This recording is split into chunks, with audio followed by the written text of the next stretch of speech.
turn to, you don't know who to trust and whatnot.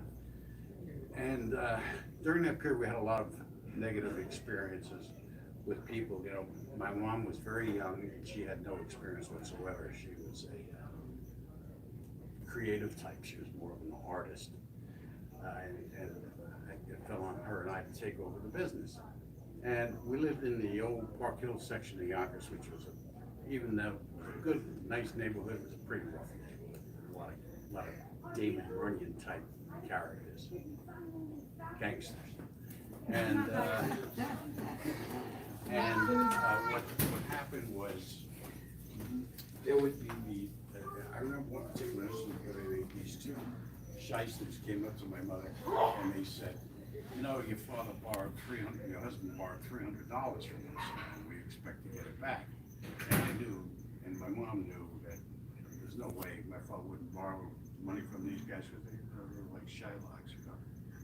And being taken advantage like that at such an early age, it discourages you. You know, you lose that idealism that young people have as a matter of growing up, you know, a matter of passage, so to speak. And it hardens you, and it either destroys you or it makes you, you know, and I was right on that borderline. And there are other events like that, and they talk about them in the book. And so then, first 6 months, like I said, I made $27. And then I met a friend of mine who I went to grammar school with. I'll never forget it. It was on a corner in Park Hill Avenue, and we got talking, and he says, "So what are you doing?" And I said, I said, "I'm in real estate." And he says, "You?" He says, "You'll never get into real estate." And I said, "Why? Why do you say that?" And he says, "You're too naive." He said, "You're too bashful, you're too shy." He said, "You don't know how to communicate with people." I said, "Well, other than that, do you think I could do it?" And he says, "Nah," he says, "Well, yeah, go work at it. Either go join the army or go join, you know, work for Sears Roebuck or something like that." And I thought about that, and I said to myself, you know, this guy is right. That is the way I am. And so I decided that, okay, here's what I'm gonna do. I'm gonna pull all the plugs for the next 6 months. I am not gonna let myself restrict me. If things happen in my life from outside influences, that's the way it is. But the one thing I can control is myself. So what I wanted to do was to give my best, try my best. Don't make any excuses for the way things happen to me and for me, and try my best to succeed. And I'll never forget, next 6 months, I made $6,500, which today is $90,000. Not bad for a guy who was young, 22-year-old, who didn't have any college education and no mentors. And then from that point on, things turned around in my life. I started to make money. I switched real estate firms. I felt I was being restricted with the guy I was with, and went in partners with a couple of guys. That didn't work out. But then I finally went on my own, and I had enough confidence in myself at that time. You know, there were always times where you get into situations, you get into deals, and you feel like, I can't do this. And it was at those times when, those challenges, when I recognized that power and control in my life was right there for me to take. And the challenge was to overcome restrictions, overcome things that ordinarily hold people back. And I recognized it not only in myself, but others around me. And I could see how they failed. You know, there was one woman who worked for me, Ellen, actually worked for me. She worked with me. She was a salesman just before I became a broker. And she had money. Her husband was very successful, and they owned some real estate in Mount Vernon. And at one point, she had 15 binders that she took on properties that we were selling. I mean, she was so high. I mean, she could have sold the Empire State Building. That was the way she was going. Inside of 30 days, she lost every one of those deals. And that's the nature of real estate. It's also the nature of life. That's the way things go. You know, you can be on top 1 minute and then down in the dumps. And she never made it. She shortly after that, she kind of quit. And it's events like that that make or break people. So I learned early on that you had to be tough, and the people that you had to be tough with the most started with yourself. You had to be strong. You had to be able to be honest with yourself and say, I'm putting my head in the sand. I'm kidding myself. That's not the way I'm going to do it. That's not going to help me make it. And I didn't start with any money. I think I had $325 in the bank when I started, and I was renting a studio basement furnished apartment. I was paying $60 a month, including electric. Or from Yonkers Avenue, a friend of mine owned the building. But all of these experiences started to change me from being a young, innocent, naive, uneducated, backwards person into something more. And I realized that my life up until that point, and more than likely going forward, was going to be restricted and how to deal with it. And I think that helped me tremendously, because whether it's in business or whether it's socially, it's the restrictions in our life that make us or break us. And it's 90% of the time it's up to you as to what you do with that challenge. Okay? And then things started to change. I went to college. It was something that I had always wanted to do but couldn't do, and I decided to go at night. I was 23 years old, and even there was challenges. I went and I had taken some entrance exams years before, and I didn't know what the hell I was doing, and I didn't do that well. So I went to Fordham University for an interview, and the dean says to me, "Nice, you don't have the aptitude." We can't let you here. Your test scores are terrible. But I want to go to college. I can do this. He said, "Plus you're working. How are you going to do it?" I can do it. And he said, "All right, look, this is what I'm going to do. I'm going to put you on a non-matriculated basis. You kids, that means that you're not formally in the school. You go to school, you go to classes, but you don't get credits. Okay?" He said, "I'll give you 1 semester. If you do good, then I'll matriculate you to come into school." I said, "Okay, good, that's great." This was my school. So after the first semester, I think my average was like C. I didn't know what to expect. I had no direction or whatever. But I said, "No, this is not going to do. I'm not." So I signed up again for the next semester, and I never went to see the dean. So after a year, I had about 15 credits, and they were getting a little better. They were tolerant. And I went to see the dean, and he said,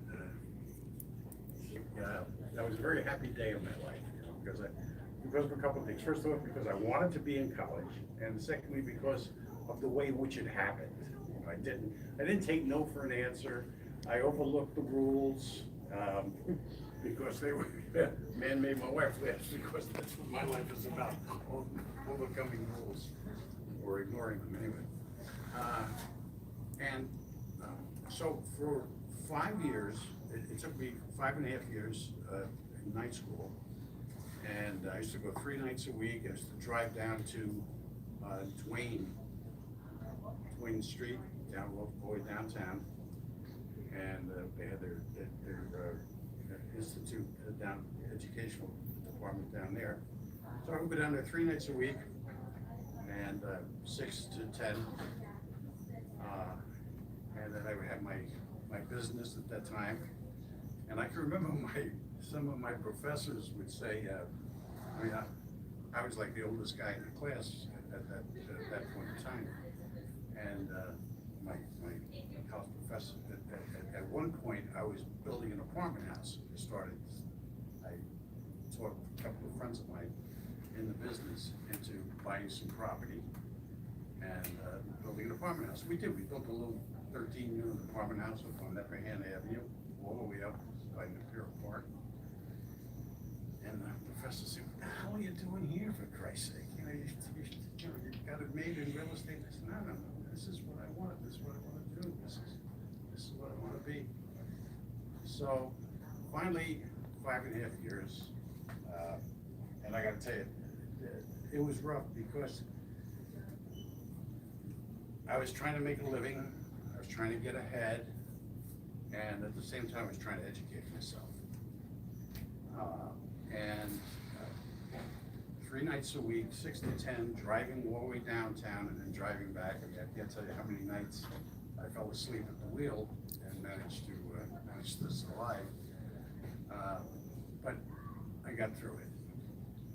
And comes the time when I'm going for my last 2 courses.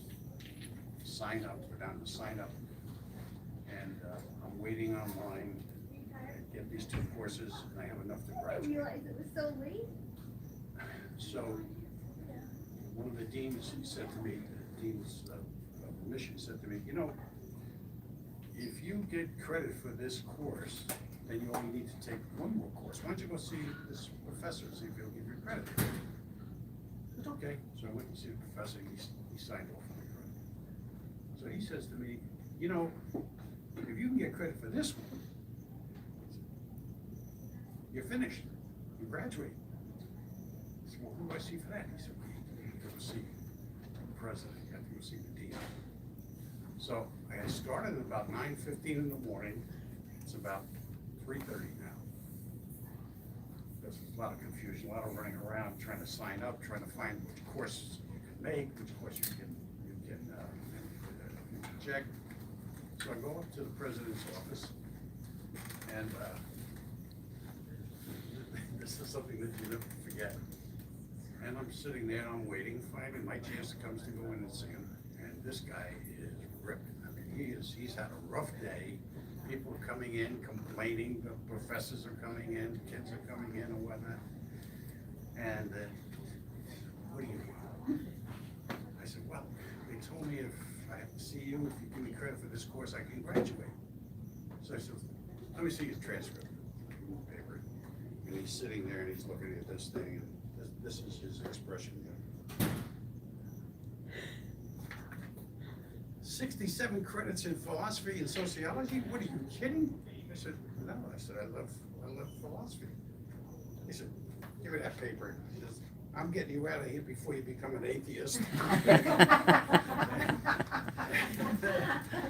And I walked out the door and I said, too late. And that was it. I went downstairs, and it was a little after 5 o'clock, and I remember I walked around the corner of Duane Street, and I just started to cry. I just burst out. It was achieving something that I wanted so bad, and I knew how important it was for me, and I did it. I achieved it, and I was almost sad that it was over.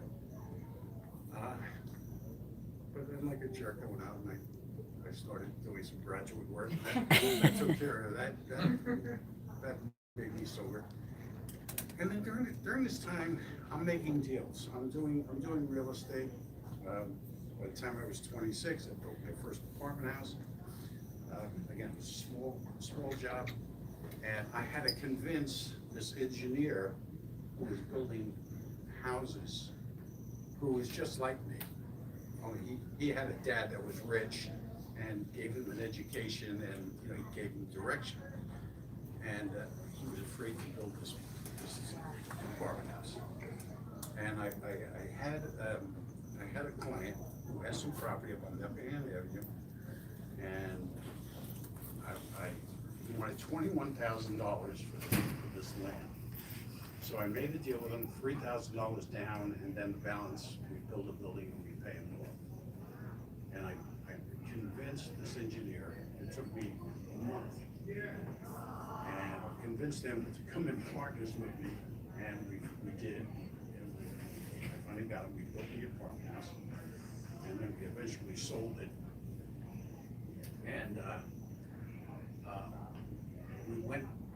I went out and I found another property, we were gonna build on it, and he went behind my back and he bought it without me, and started it. And he eventually became a very big builder, and he made a lot of money. And as I often think, he sort of gave up his soul to do it, and I think once you give up your soul, it's kind of hard to get it back. You make a deal with the devil, you pay the price of the devil. You pay the same. But in spite of that, I started to make some deals, and the book talks about different types of deals that I was making, and how, like for instance, what I would do is I discovered I was selling real estate at that time. What I would do is I'd go to a property, let's say out here, where this is a real nice section, especially during those days, and they would have a house.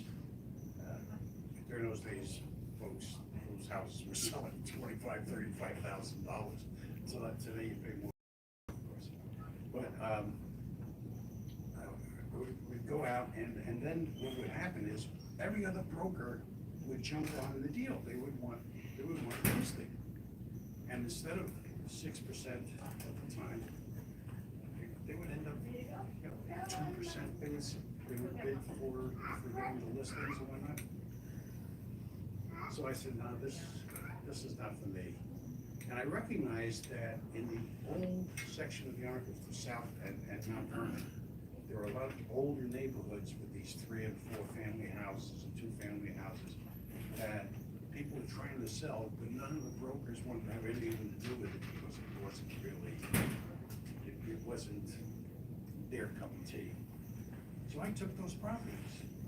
I signed them 6 months, listings, and full commissions, and I went out and got financing ahead of time so people could come in and they knew that they only needed 10% down or 5% down, and I was selling like crazy. And that worked out for a couple of years, made a lot of money doing that. And then some Bronx brokers came up and they recognized what I was doing, so they started it. So then I went into apartment renting, because at that time there was a lot of apartment development in Yonkers and Greenberg, and there weren't any agencies. So I started a rental agency, and it became, within a year, became the largest rental agency in Westchester County. And that went well until two groups came in, and they started to do apartments. So this went on, and they made different deals with different people, get double crossed. I mean, that's the way business is, and you gotta expect that. You can't be, you gotta be hard emotionally, even though sometimes it's eating your insides out, You know what I'm talking about. Rob knows. It's tough. It's tough. You work so hard, you get to the point, you're ready to close it, and then somebody else steps in and stabs you in the back. But that's the way business is, and that's the way life is. And you have to expect that, you have to deal with those issues. And along the way, a lot of different instances, I talk about some very entertaining situations. In the book, there was a character from my old neighborhood, which was just filled with characters, just one different character after another. And there was this one guy, we used to call him Elegante, because he always acted so classy. And he was about 300 pounds. He never had a clean shirt in his life. As a matter of fact, he contacted me one time and he said, I got a super real estate deal, and I want you to come to my office and discuss it. I said, okay. I didn't even know this guy had an office. So it ended up being the old Sawmill Diner. Is where I said, oh, I'm thinking to myself, like a jerk, he must have a room in the back or something like that. Well, he had a booth that he used to frequent.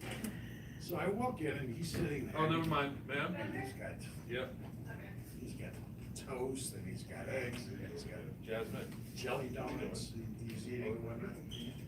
And I said, you know, he's telling me about this deal. He said, I got this property. He says, I want to make a deal with you for this property. I said, what's the deal? He said, well, here's this property and we could buy it and then we could build on it and then sell the houses. I says, great, where's the property? Well, the property ended up being right down the road with a huge sign on it that we knew about 6 months before. And so I said, yeah, but that property's been for sale for a long time. So, oh, you're trying to cheat me? I said, no. I said, okay, so how are we gonna buy this? He said, well, you're gonna buy it and you're gonna build it.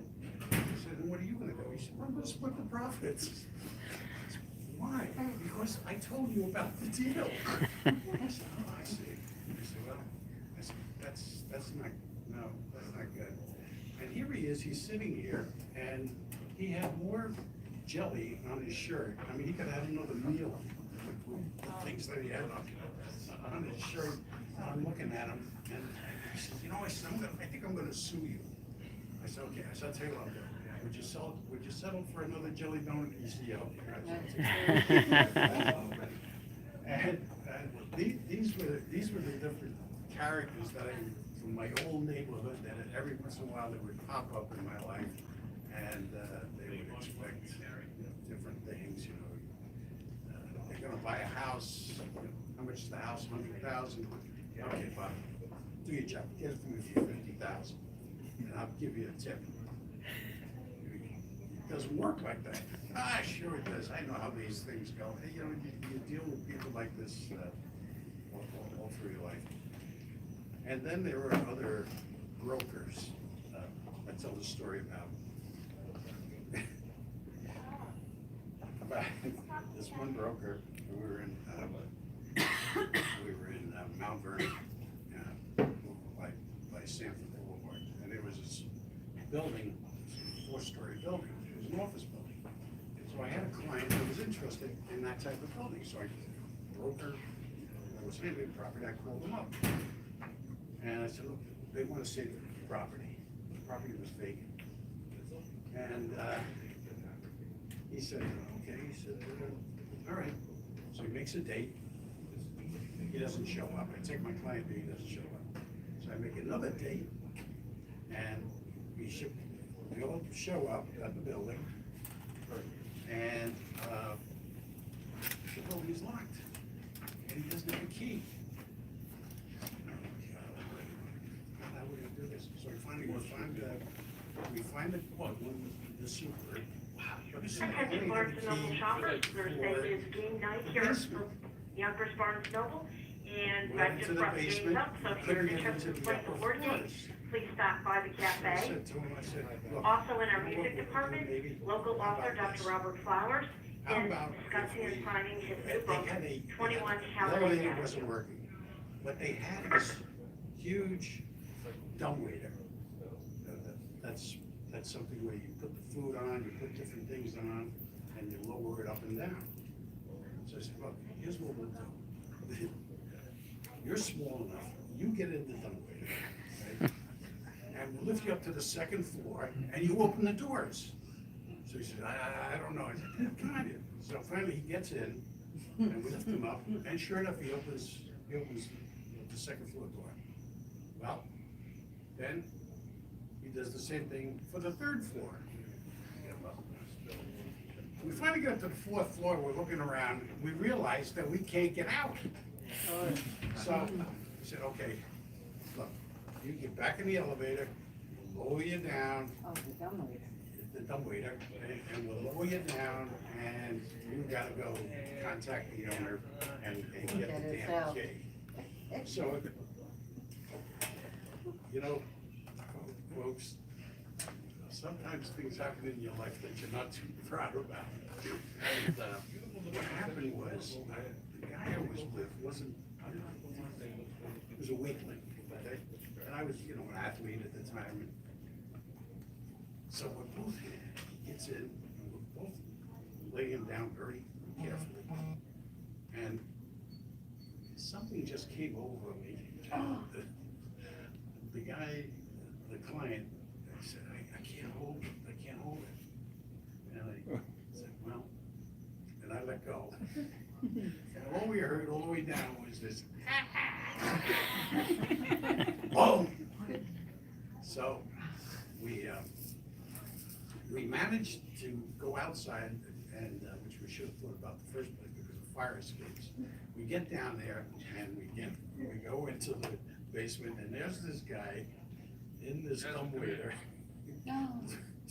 down, and he's a little guy, he's about 5'4", and he's all crunched over, and he's slouched out, you know. We went over to him, and he's got this big bump on his head, and he's got a bloody nose. And I said to him, how you doing? And he said, this is a tough business, he said. I didn't know it was gonna be like this. They told me that commercial real estate was rough, he said, but nothing like this. So we helped him out, and thank God he was okay, but later on, that client who ended up moving to Canada or California someplace, said, you know, he said, I often think about that time, he said, and that whole instance. Did you have a question, madam? I think it'd be interesting how you chose that title, 21 Holiday. Okay, yes, I thought I covered that, but, you know, this was the first house that I ever listed. Yeah. And when I went there, I was so nervous, I was so insecure, I couldn't get out of the car. I was afraid to go into the house and meet the people and do an inspection, you know, everything was done on the phone. And I was in that car for about a half hour, and finally the people came out and said, are you Robert Flynn? I said, come on inside, we're gonna show you the house. No, I got a good idea what the house looks like. And he said, no, come on, you gotta come in. I mean, they practically dragged me in the house. And it was that whole sense of insecurity and lack of knowledge and courage that prevails in so many people today, especially young people who are unguided, you know. And you know, and I tend to think that today a lot of young people are less guided than even we were when we were younger. Very true.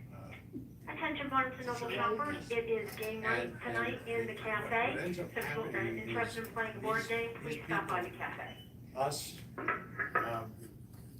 actually adapt to ways that are comfortable. You know, we don't tend to allow ourselves to grow outside the envelope, but you can't reach your potential, especially in a field like real estate.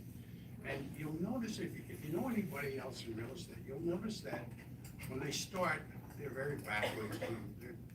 they're not confident, and they have self-doubt and whatnot. They make a couple of deals, and all of a sudden they're world beaters, their whole personality changes, it's a different persona, totally. And it's because of that found confidence in yourself, that belief in yourself. But that belief in yourself prevails throughout your life and with every phase of your life, every part of your life. And as I went to house after house, and I struggled with myself and my dark night of the soul, it became more and more apparent to me that the biggest restriction of my life, the biggest fault in my life, was self-generated. Something that I had inside of me. And then I began to notice it wasn't only me, it was other people around me, people like myself, ordinary people, not necessarily in real estate, where things that were happening were a result of my own beliefs, my own situation, my own doubts, and trying to overcome them, and not being always successful at that. It's a hard thing to deal with your own emotions and try and get them under control and be in control. But I recognized, fortunately, early on, that there's two things in life, when it comes to business in particular, that you don't give up. You don't give up your control, and you don't give up your power. Never. You don't give it to anybody. And those are the things that everybody wants from you. I mean, even in positive relationships, we look to be more powerful than the next. We look to take control, and especially in business, that doesn't. You can't let that happen. You can't let that happen. Developing your potential is the most important thing. When you start giving in to your weaknesses and those things that you want versus those things that you need, there's a world of difference. And I went on to when I was doing different deals, it was always looking outside the box. You know, I talk in the book about a couple of different programs that I had developed as to how to make money, and nobody else had really thought about these concepts. And then what ended up always happening was, after a while, people found out what I was doing, and then they mimicked it, and they took over. They tried to take over. They established the same programs. And I'm reminded of a philosopher, a German philosopher. There were actually two of them that were being a philosophy lover, and they just related. One fellow by the name of Abraham Maslow, some of you may know, he's a famous psychologist, and he devised the Maslow's triangle of success. He had a philosophy which he called unrealistic perfectionism. And he talked about how the way people think and look at the world in this idealistic rose-colored glasses doesn't work. It's not real. So I sort of developed a philosophy from that went something like, I don't have to like you, I don't have to respect you, but I do have to help you. And that's always worked for me, because I think it's natural. No matter how much you want to love your neighbor, it's not possible. I mean, there are just sometimes things, when I think about the people who try to take advantage of my mom after my dad died, and myself and my younger brothers, I think, you can't respect people like that. You certainly can't love them. But when they needed help, years later, I was there for them. And I think that's important in any kind of adversarial relationship, because it develops your character. It develops your soul, which is what this is all about, these challenges. And then pretty soon, I tell the story about meeting this lovely young lady when we were out horseback riding, and I come to find out that I went to school with her sister. Her father and her uncle were clients of mine, they were builders, and there's a beautiful young lady, and I said to her, I said, I gotta get to know this gal, you know. So I said, hey, do you, are you available, you know, for some things? So she said, I'm afraid I'm with somebody, you know, I'm going out with somebody. You know. So I'm thinking to myself, oh, I gotta get out of this now. How do I do this and, you know, save face, save money? I said, well, I wasn't talking about a date. I was talking about a political campaign. You wanna come work on a political campaign? You know? Right, true. And she just looked at me and she said, okay. You know, I said, wow, you know, got away with that. So she came to work this political campaign. Before you know it, we ended up getting married. A year later. And there was so we were married, and we had some very hard times materially, because even though I was doing very well, this was in the early 70s, the market fell apart, and it really got hit very bad. One of those economic downturns that put a lot of people out of business. So we struggled. We had a little home that we bought, which I never intended to buy. But there again, the challenge, the difficulty of doing something that was seemingly beyond me was presented, and it was successfully met. So we bought the home, and we had our children and whatnot, and we were doing very well. We were doing okay, but things started to get better. And then I made a couple of very big deals. I went from selling real estate, doing some development work, and started to do some property tax consulting work. And it took me 3 years to convince Ford Motor Company that I was the type of guy that they needed to handle their property taxes for all of their dealerships. Well, first I started out in New York, and we eventually ended up in 17 states representing Ford, over 300 properties. And Ange and I used to go out to Detroit and go through their files and No computers, no internet, try to put things together. They didn't give a crap about anything. They just sat in your office and said, "Yeah, it's down the hall. Go find it for yourself." So you know, again, there were challenges even as we were developing.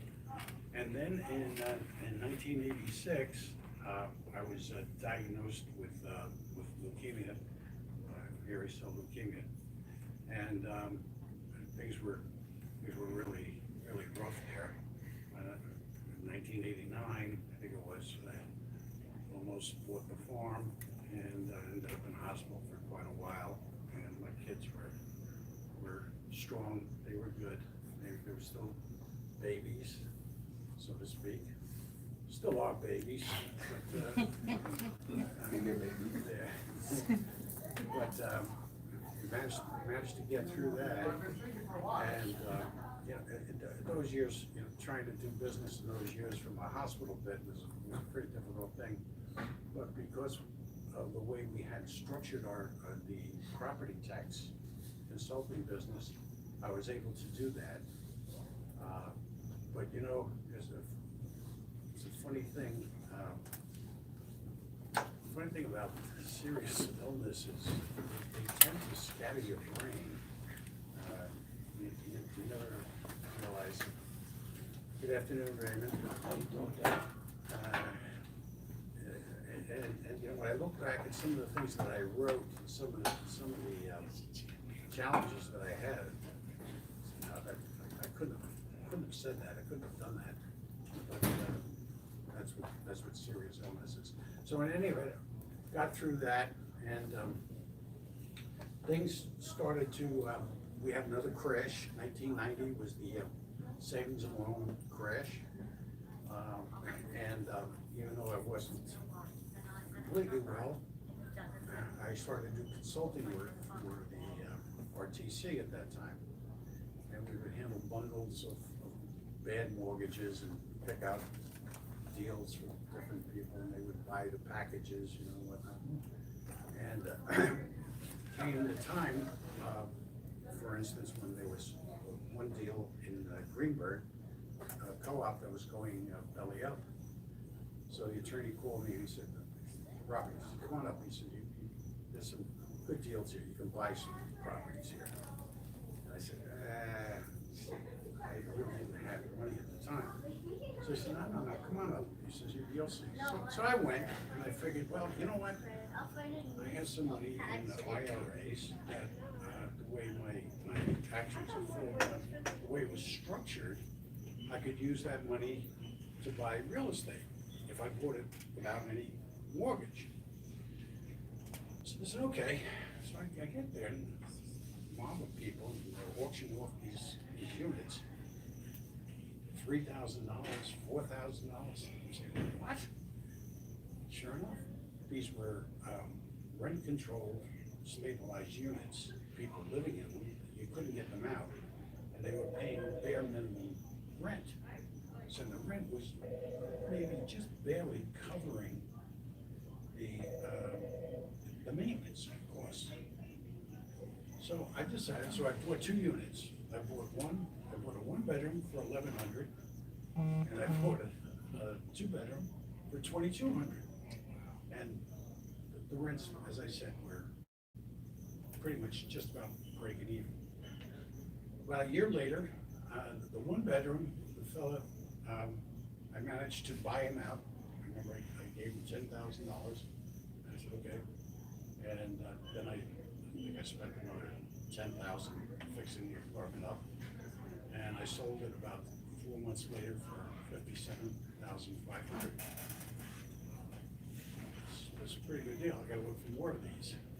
The second one took me a little longer, took me about 7 years. But that one, I ended up selling for $137,000. At $2,200, I put about $8,000 or $9,000, maybe more into it. So those were the type of deals that I was making at that time.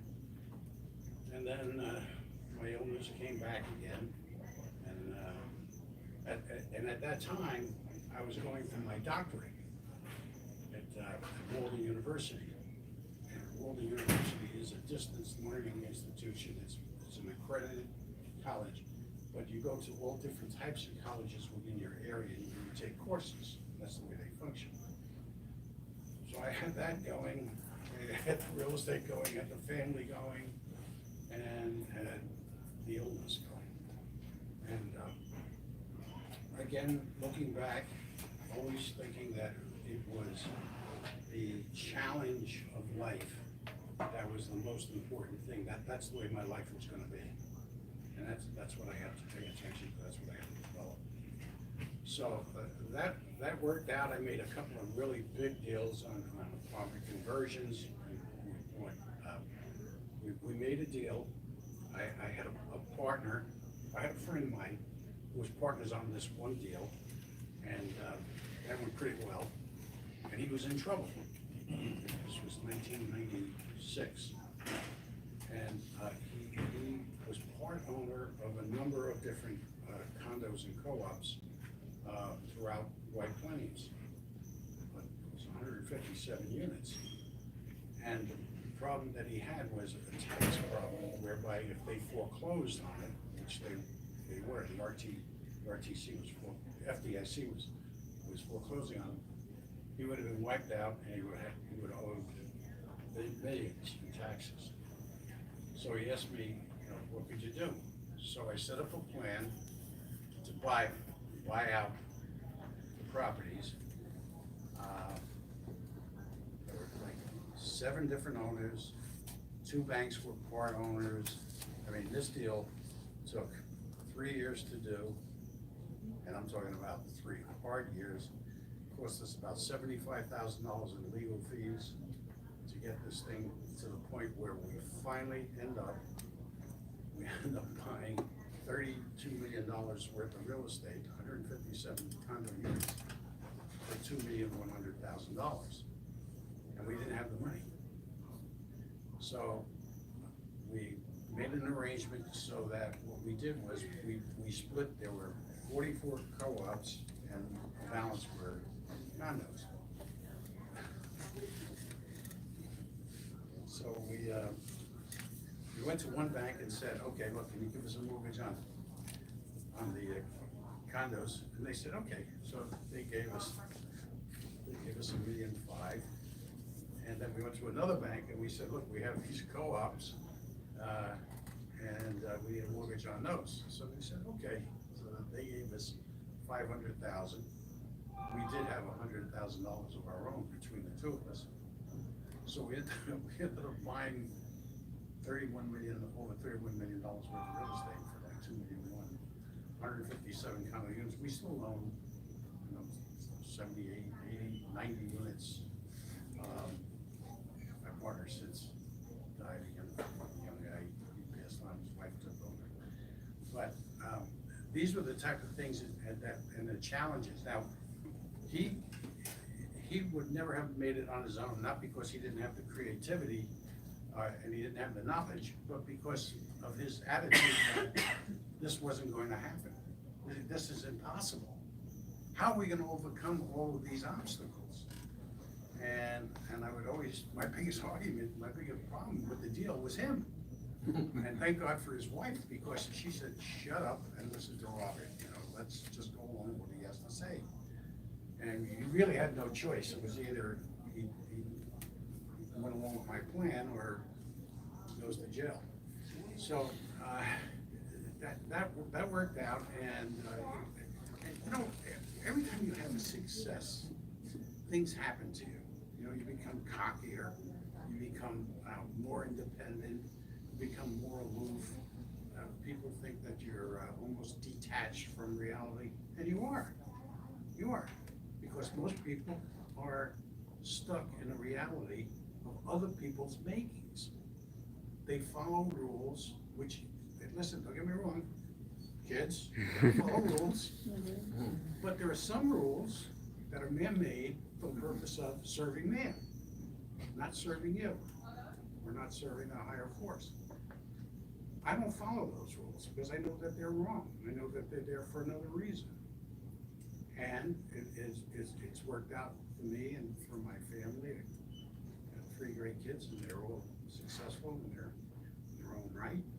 And they do very well. Grandfather, probably has 3 kids. Rob just had a little bambino, his first. He's doing well. And then in that, I think it was 2007 to 2008, the market crashed, as you know, and the leukemia came back again. This was about the 3rd time, and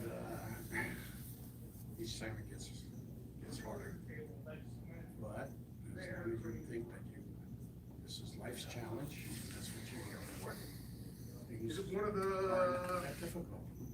They really aren't, and you'll find that the things that you at one time in your life believe are very, very difficult to achieve It's the, are not. It's you. It's your mind. It's your belief system. It's the way in which you approach things. yeah. Yeah, I remember it said something about when these two. It's your character. I In 1981, I was appointed as a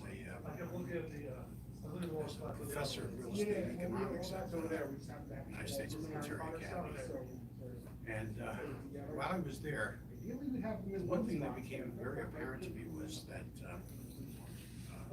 leadership. They were the service academies are very big on leadership. That's their primary. Oh, yeah, are they both fact. Yes. And the way they define leadership is very interesting. There are two elements to leadership: character and competence. We know the competence part. The character part is a lot to be desired. There are people in leadership positions, socially, business-wise, politically, and some of them have competence, none of them have character. I don't care what side of the spectrum you're on. The character is really what carries you.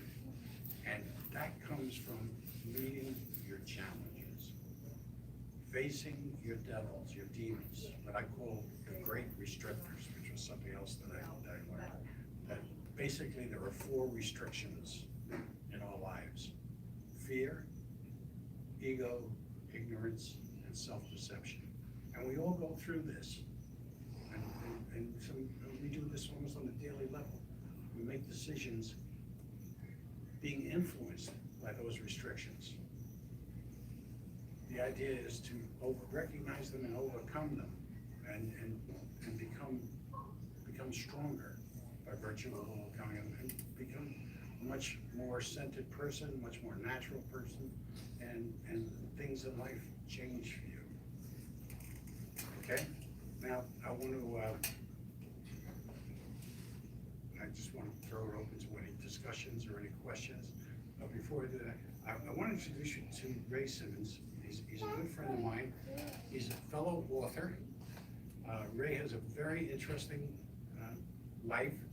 He just published a book called Yes, I Can, which is just about what we're talking about. And Ray's background is very interesting because a number of years ago, Ray was incarcerated for murder and was in prison and turned his life around. And he's become somebody that I'm very proud to know, and somebody that I've worked with a little bit and look to work with him. He's got a mission to help